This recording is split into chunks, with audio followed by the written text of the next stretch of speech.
going on, everybody? Welcome into the post-game stream. And while I edit in all the tags, Joshua, why don't you take it away? What were your thoughts on this game as a whole? What's going on, Ravens Nation, Ravens flock, Ravens family? Listen, this game was, hey, it was a Ravens win. I do give a shout. I want to give a shout out to Josh Bynes. That seemed like he was the only guy that was out there that was definitely tackling. I mean, also Tavon Young. The Vikings, they came out early. I'm assuming everybody probably thought with the Vikings coming out early, hot. Especially with that running game with Dalvin Cook and Justin Jefferson, making that 60, what is it, about 50, 54, 60-yard touchdown. I'm pretty sure everybody was like, well, damn, it's going to be that game. I mean, I'm not going to lie. I thought it was going to be one of those games, too. I wasn't going to get mad. I wasn't going to get sad. I'm just going to say, hey, we going to bite this. We're going to bite this one. But the Ravens do what they do best. They fight. They show resilience. They show perseverance.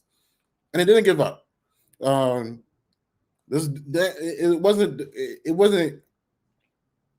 reminded me of the snow game without the snow. Everybody came to play, from Patrick Ricard to their guy doing the punt return, and even doing the fourth down conversion. It was just a lot. It was a lot of ups and downs.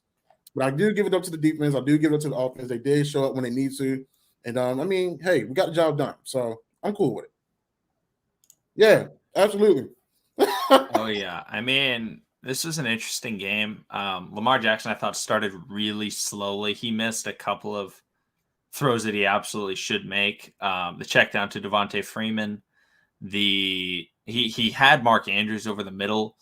He threw a great ball to Mark Andrews. Mark Andrews missed it. Then, the same drive, he threw it way over the head of Mark Andrews on a third down that would have been caught if it was, in his direction, but ended up throwing it way over. Even the safety was playing 10 yards behind Mark Andrews. It was just a atrocious ball. But, overall, the Ravens were able to kind of bounce back, navigate the rest of the game, obviously put themselves in a situation, a favorable situation. Unfortunately, the Vikings were able to drive down and get the touchdown to Adam Thielen. But then the Ravens ended up winning that coin toss. Devontae Freeman really messed up on that play that Barr got the pick on. I don't know why he decided to just be afraid of Barr and not block him. You got to run into him. You got to get that contact. That's how you got to block. So Barr, he made a great play. But then the Ravens defense played pretty solid. They just made sure that they weren't able to do any big plays, because if I don't know, the biggest play of the game, I think, was obviously that Justin Jefferson play. And I saw a lot of people blaming Marlon for that. That wasn't Marlon's fault. That was I believe it was Chuck Clark's fault. But Deshaun Elliott looked like he was calling something at the snap and adjusting. Marlon on that play was supposed to have safety help over top, and that's why he was playing the outside. That's why he stepped out, because he knew he had safety help. Unfortunately, there was no safety help. The defense was out of position. And so, that's just secondary communication issues. And I got to say it, how often does that happen with Chuck Clark? Pretty often. Is all the time. Since he done took over, you're being honest. It's just consistently he is just going out there, and, there's just a lot of situations where he's just not in the right spot. And, shout out to Rashad Bateman. Played a really solid game. Drew the first pass interference penalty of the season for the Ravens, which was a big play. But, yeah, who do you think was the most valuable player in this game for the Ravens, Joshua? Damn, that's a good question. I'll say Josh Bynes. Honestly, he's been playing solid, being at the Mike inside linebacker. He's been, he's definitely seemed like, since he even took over that middle at the mic, it seems like there is a better corroboration. Also, with Josh Bynes taking over at the mic, it frees Patrick Queen of all the responsibilities that he had. He can be a little bit more free. He can be as angry and hostile as he wants to in his play style. And then you got somebody that for sure tackles. You got a savvy veteran out there that just gets out there and play, and he rallies those guys. So I'll definitely say Josh Bynes. Yeah, Josh Bynes made some big plays in this game. I think he's definitely a guy that can be in that conversation. I'm not going to say it was Lamar. I didn't think that Lamar played that well. He didn't play a terrible game by any means, but he seemed off for a large portion of the game. The second he only threw one interception, I believe. Oh no, he threw two interceptions. The first interception was Lamar forcing the ball to Mark Andrews, trying to get him on that seam route. The second one, I don't think that was necessarily his fault. He was expecting Devontae Freeman to actually hit Barr. If he hits Barr can't jump up and make that play. But overall, I feel like Hollywood was the guy for me because he just took over late in the game. Because I mean, it would just seem like, especially on that last drive the Ravens won the drive with, it was like he would make plays and it was like they'd get called back and it would still be, next play still going to him and he's getting up the sideline. They threw the screen to him on like 3rd and 15 and he got all the way up the field. Like he's just making a lot of plays right now. And that's something that the Ravens really need out of him is that guy that can go out there and consistently make catches. I mean, he had 9 receptions, 116 yards today on 12 targets. Mark Andrews, 10 targets, only 5 receptions. He had the drop, but then there were a lot of passes that he just couldn't catch. But one thing I want to ask you about, Joshua, is some of the penalties in this game that were called. What did you think about? I mean, there were a lot of them. So any that come to mind, what were your thoughts on them? Honestly, I think that Adam Thielen, I feel like that could have been a push. That could have been called. The arms was extended. I mean, Adam Thielen was 6'2", and he was 5'10". I know. In the game of football, we supposed to let some plays. Go, but I definitely feel like that should have been called.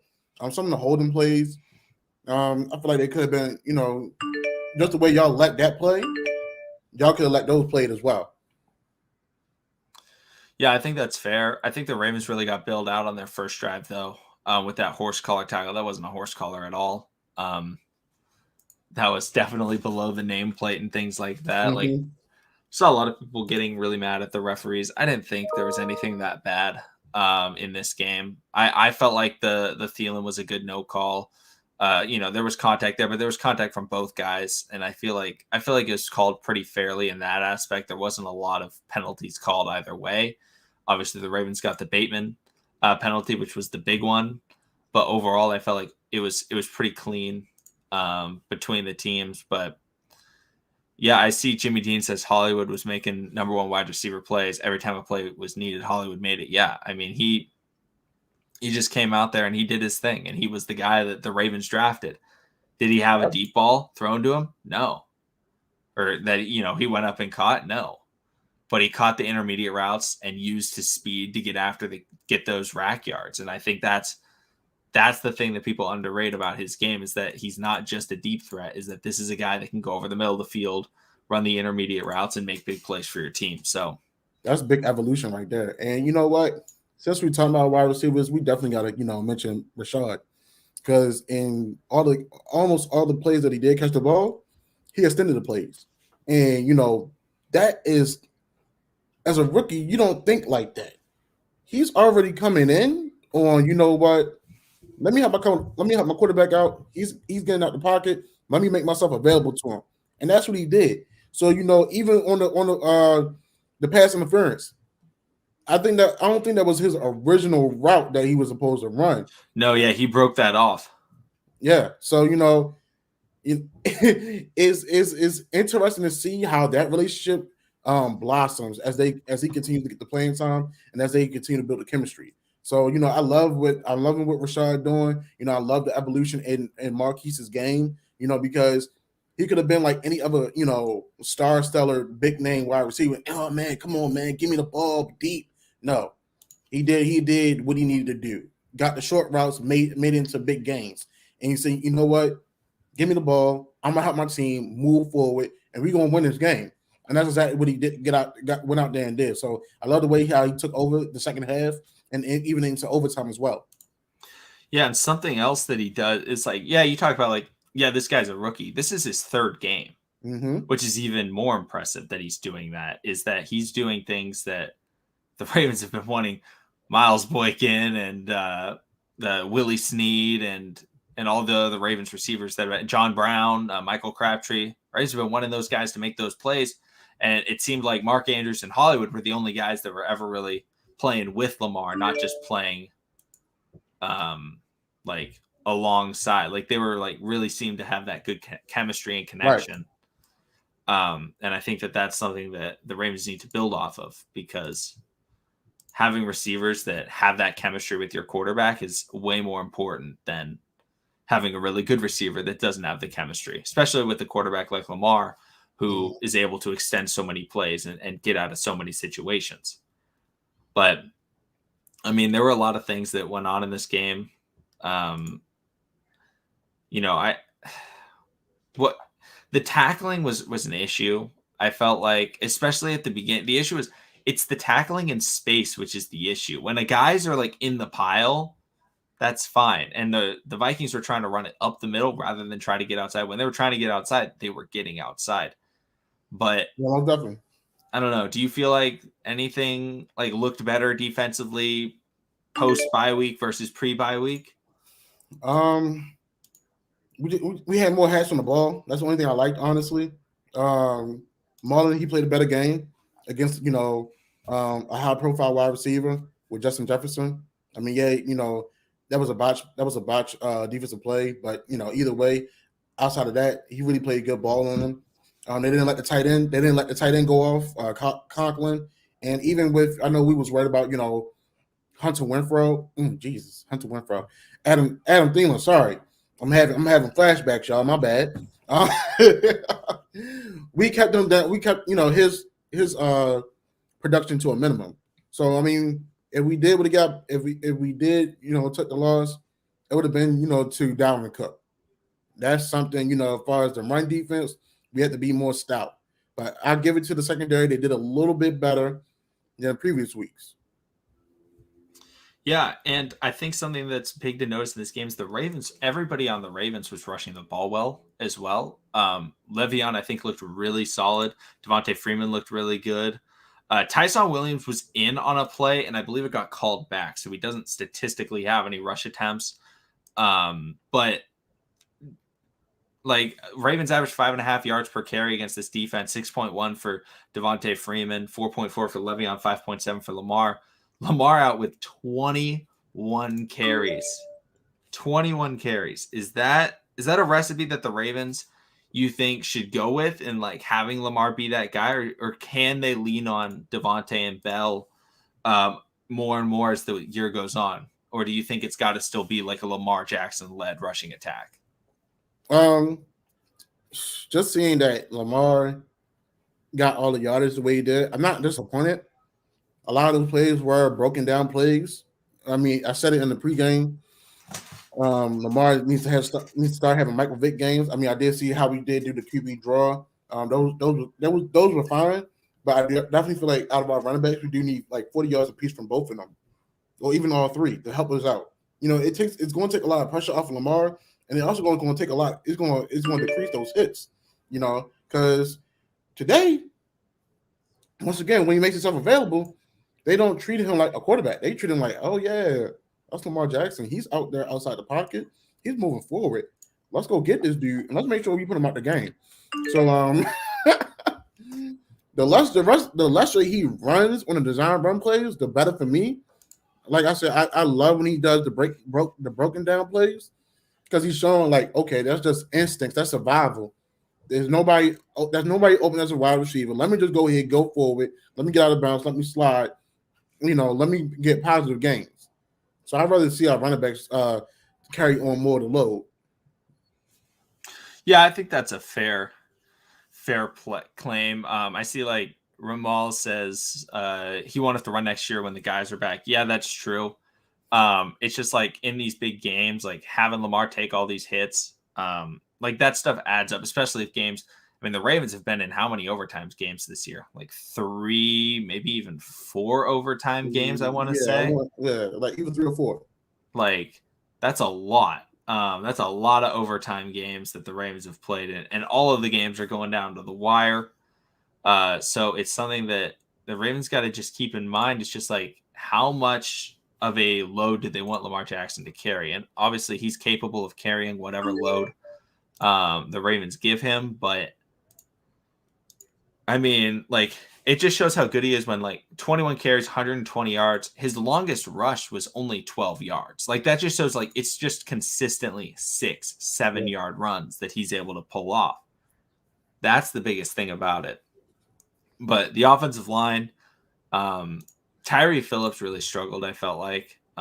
He was not doing very well. Alejandro Villanueva was not doing great. A lot of guys really struggled in the offensive line. Ben Powers got beat a fair amount of times. I was feeling like Tyree was the only one that was holding it down. I know he got beat a couple plays, but as far as like getting upfield and keeping a body on the guys, I feel like he was the only one that did the best out of everybody. I mean, and sometimes, you know, I don't know if you look at it, when Bradley Bozeman doesn't have nobody to block, he kind of looks like he kind of look puzzled, like he doesn't know what to do. He don't know who to help. He don't know when to move forward, stuff like that. Yeah, and I noticed a lot of times, like, when guys run stunts, like, Bradley Bozeman isn't shifting enough when they do run the stunt. And so, like, the guys are going in through the B gap because, like, the guard is stuck because Bradley Bozeman doesn't have enough of the guy on the guard for the guard to be able to shift over and grab that guy coming through the B gap.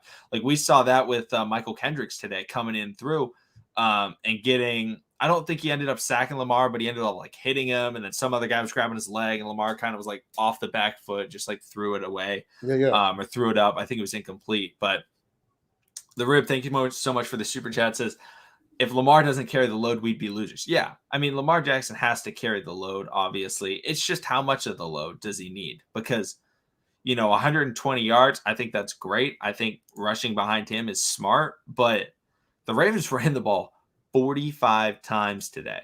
And they threw it 41. Like, they had a lot of offensive plays. But I think this shows – do you think that this game showed that the Ravens want to try and be that control the clock type offense?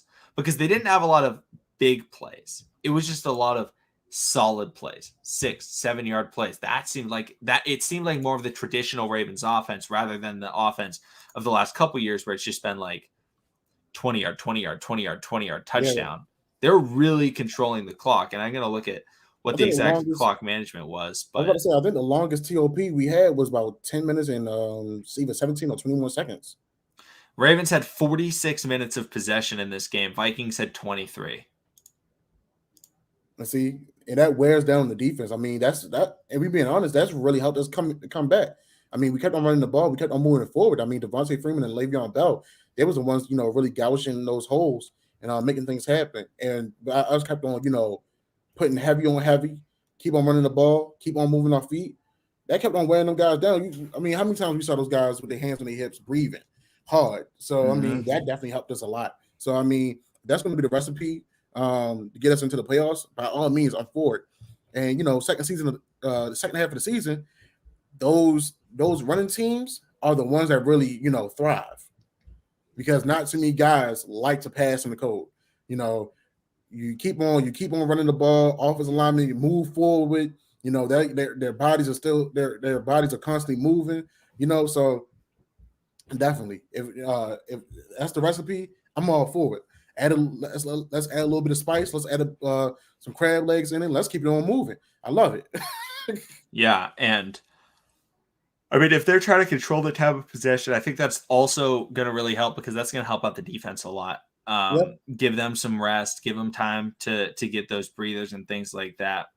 And I see Lance Reyes says, shout out to Devin Duvernay. Absolutely. Big time touchdown reception for him. A lot of big time receptions in this game. Rashad Bateman and Devin Duvernay had some big time one-handed receptions in this game. So, you know, overall that was massive for this team. It's just like, we're actually having players catch. Now, saying that, we did have Mark Andrews dropping a touchdown, but it feels like when the ball is in the air, I don't worry about drops typically. And that's the first time in a while that's been like that. Yeah, absolutely. Absolutely. And Project Pat, man, I'm not going to lie to you, man. That gave me Kyle Juszczyk vibes. Honestly, I miss those days. I miss those days, man. When Kyle used to come out the backfield, make things happen, even as a runner. But he was more deadly in the passing game. And for someone to be 6 foot, 310 pounds, and solid and move and continue to move the sticks, I like what he brings. So I definitely shout out to Patrick Ricard on his best offensive performance with us. Yeah, and I see TY Exclusive says, do you think Devin Duvernay could be the wide receiver 3 in the near future? Yeah, I think so. I mean, Sammy Watkins most likely won't be in Baltimore next year. So if the Ravens feel like Devin Duvernay can be that guy, he'll be wide receiver 3, and he'll probably be the slot receiver for this offense. So absolutely, he can be wide receiver 3. Yeah, I definitely feel like it can happen as well. Between him and James Prochet, the only way James Prochet beats him out if his route running becomes more crisp, and it just becomes more solid on that aspect. But with Devin Duvernay, you can run so many different styles of plays, and hell, you can even put him in the backfield, to give that element of surprise. So having him as a wide receiver number 3, it gives us the element of surprise. He's solid. When he catches the ball, he runs hard. So I definitely can see that in the near future. Yeah, and I see Alex Baldwin was at the game, says that was a fun game to be at, but not the first half. Yeah, I mean, glad Alex is a real one, actually stayed to the end of the game, I'm assuming. Never leave, especially this year at Ravens games. Oh, man. Yeah, Sancho, Mac Bateman, Hollywood, Duvernay, Prochet, Wallace. Coming soon. Absolutely. Yeah, I definitely see that. I see the only way Miles Boykins continues to be on this team is being by a special teams player. Maybe Justin Hill. Maybe Justin Hill's out the door. Yeah, potentially. I mean, because he's 6'4" frame, on pump blocks or kickoff stuff like that. That's huge. Yeah, and I want to talk about Patrick Queen really quickly. Baltimore get up says Ellie Queen at the will linebacker. Pat looked athletic. Bateman looked good, and Brown was perfect. Yeah, I think about Patrick Queen. Patrick Queen had one really big play today. He comes in, gets to Dalvin Cook. You know what was the funniest part about that play? You know what I noticed? He didn't tackle him. He missed, and Dalvin Cook saw 2 other guys, and he dropped down, and he went down. Patrick Queen literally missed the tackle on just Dalvin Cook. And I was like, yeah, it's a great play. He got there. But he completely whiffed on the tackle. And that's something that has just been a consistency with him. But it was a great play for him to get there. I feel like he has a better understanding conceptually of where to be in the pursuit angles at the will spot rather than, when he was playing a bit of Mike earlier this year. So I don't know. I do think that helps, but overall, I mean, it's just wrapping up for him is still a struggling issue. Let's see. So if they don't bring Josh, I don't know how much the contract is or how long the contract is for Josh Bynes. So do you think it would be best to make the transition from Malik to be the Mike and possibly PQ to be the Will? Or we just need the issue is I don't think you can put them both out there at the same time. Okay. Patrick Queen played Will at LSU, which is why he's more familiar. Malik, the issue is both of them being out there, neither of them are great when it comes to the pursuit angles and tackling. So it's just they gotta have a veteran like Josh Bynes out there with one or the other, whoever it is, that can actually that we can all feel confident that he'll be able to do his job because he did his job excellent. You look at the goal line. I think it was 3rd and goal. Josh Bynes got the stop. Yep. Then 4th and goal, it was I can't remember who got the pass interference call, but maybe it was Chris Board. Yeah, he got the pass interference call. So, I mean, then they got 3 more chances. They ended up scoring on the Kirk Cousins QB sneak. But, yeah, I think that, overall, I think eventually, that could be the case. But I think the Ravens got to wait a little bit till they feel more comfortable that – because the issue is both of them came in at the same time. And so neither of them got to have really that older guy looking out for him. They had LJ Fort for a little bit. He was a bit inconsistent though when the Ravens actually used him. and he helped. But I think Josh Bynes, the Ravens need Josh Bynes. I agree.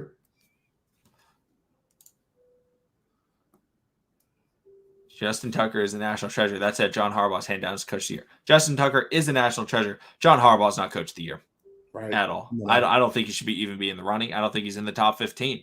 If I was looking at coach of the year.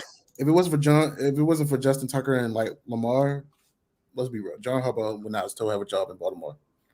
Oh, not at all. Because we all know if Lamar his rookie season didn't get the Ravens to the playoffs, I think John would have been gone. Oh yeah, he was on the hot seat.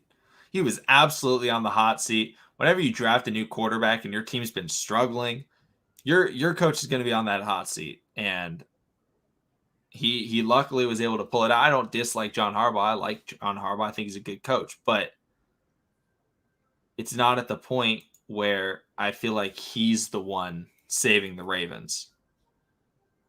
Like, it's Lamar saving the Ravens. It's Hollywood saving the Ravens, and it's Justin Tucker. I feel like Harbaugh's made a lot of questionable decisions when it comes to challenges this year. Yeah. I didn't like the challenge that they did today, even though the challenge was successful. Of course, the next play was like a 50-yard touchdown. But it was like, okay, this is the beginning of the first half. It's still third down and, like, reachable. Like, it's got them 4 more yards on third down.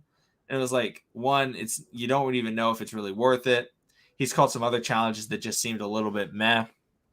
But I do see Baltimore Zone says Lamar Jackson is a clear definition of MVP. Yes, I agree with that. I think right now he should be the MVP because he has to do everything for this team.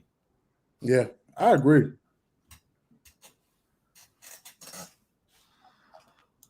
All right, guys, do you have any other questions? Stuff like that. Other games are going on right now, so don't want to take up too much of y'all's time, on this nice Sunday. But